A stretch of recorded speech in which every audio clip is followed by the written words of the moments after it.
មានកូនស្រីមួយគេព្រួយនឹងចូលស្រីពពយកខណ្ឌខ្លាទឹកដងតែនថ្លៃអ្នកណាក៏និយាយអាចតែមានកូនក្រមុំល្អ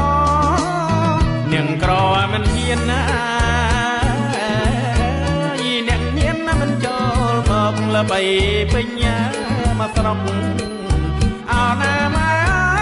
ទុកកូនម៉ែធ្វើអីបងស្រឡាញ់នាងថាវាក្រណាំសពថ្ងៃអាណិតខ្លួនណាយពេកក្រៃអោខ្លួនខ្ញុំមកមិនដឹងធ្វើយ៉ាងណាមើលឃើញតែប្រាក់រើពេកណាំកូនប្រសាឲ្យតែមានប្រាក់ដុល្លារអោណាម៉ែគិតខំសងថាល្អអោណាម៉ែគិតខំសងថាល្អ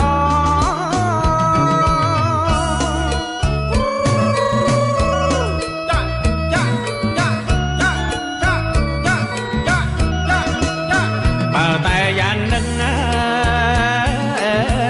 ក្រមុំម៉ែទុំឲ្យល្អប្រយ័ត្នដោយស្រូវតកងអោណាម៉ែហ៊ុំពេលនឹងនិយាយបងមានតែចិត្តណាមិនហ៊ានចូលទៅស្ដីបើទឹកដោះងាយនាងថ្លៃណែយយម៉ែមិនអាណិតណាអ្នកក្រទៅរកឯណាបើថាចិត្តវិញស្មោះសកូនម៉ែកូនស្រីល្អគប់ថ្លៃមិនតប្រាំងសុត5000ដុល្លារគប់ថ្លៃមិនតប្រាំងសុត5000ដុល្លារ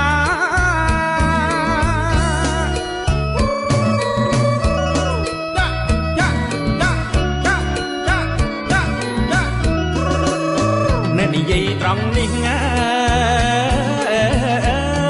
រកកតែនឹងដាច់ណាទៅរកងាយឯណាអោល្អបងស្រឡាញ់នាងមួយជីវិតថាទឹកដោះម្ដាយថ្លៃ